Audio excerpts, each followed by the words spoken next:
places of worship should raise their alertness levels with regard to potential security threats. However, he cautions against turning these places into fortresses. He was speaking during a visit to the Yusof Ishak Mosque. The mosque was a potential target for a terror attack. Thank you very much. A show of solidarity as Christian leaders paid a visit to this mosque. This meeting was held a day after authorities revealed a chilling plan by a 16-year-old Protestant Christian. He planned to attack this mosque as well as another about 4 kilometers away.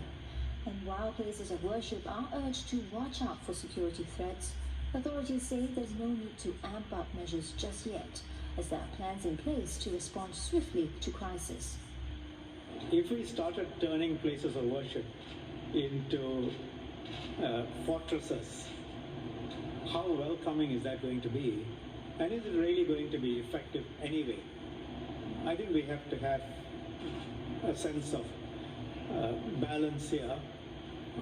Places of worship are meant to be open. They are meant to be open for people to walk in and feel comfortable. So I would be careful about going in that direction.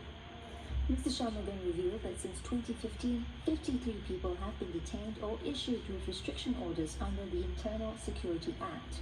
But to truly protect Singapore against extremism, everyone needs to come to the table in friendship and solidarity and work to reach out to the young.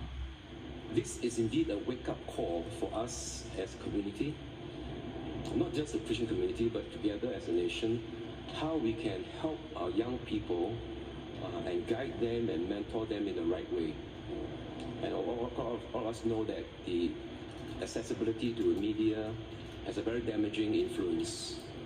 And so the onus is on us. Now, as a community that has often needed to explain itself and what Islam truly represents, we deeply empathize with your shock and anguish that someone who professes the Christian faith seeks to do the very thing that would desecrate it. So we have no doubts that Christianity, through the teachings of Jesus, the church fathers and the Bible, like Islam, through the teachings of the Quran and the Prophet Muhammad, preach love in place of hate. The youth had planned to attack nearby Al-Shafa'a Mosque first, then Yusof Ishak Mosque. He also planned these attacks to take place on March the 15th, the second anniversary of the Christchurch shootings.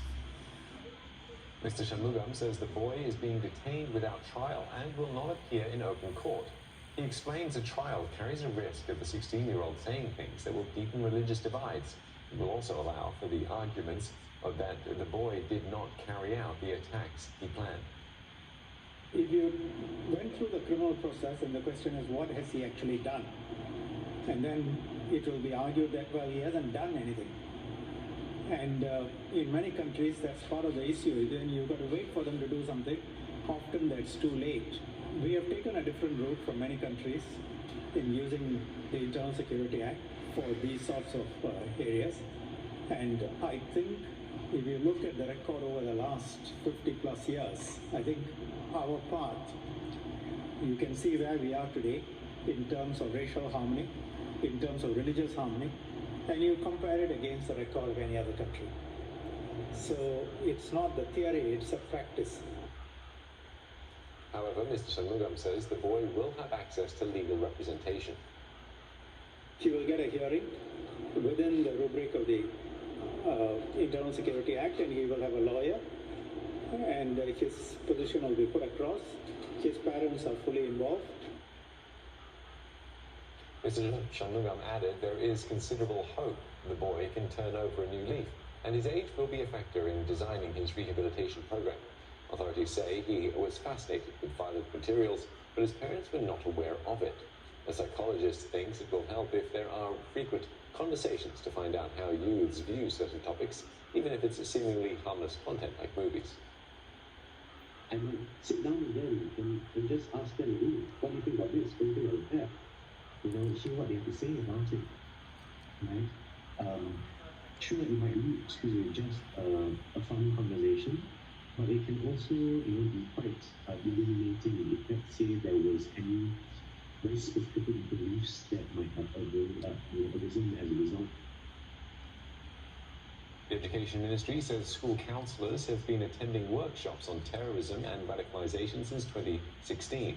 It adds that schools work closely with the Home Affairs Ministry to monitor and counsel students suspected to be radicalised. Carousel is taking steps to update how it moderates its listings. This follows news of the youth's failed attempt to purchase and use a machete from its platform. Lawyers support the move from Carousel, adding that such platforms are generally harder to police. And when it comes to hate speech, often found online, they say that laws alone aren't enough. Melissa Go with this report.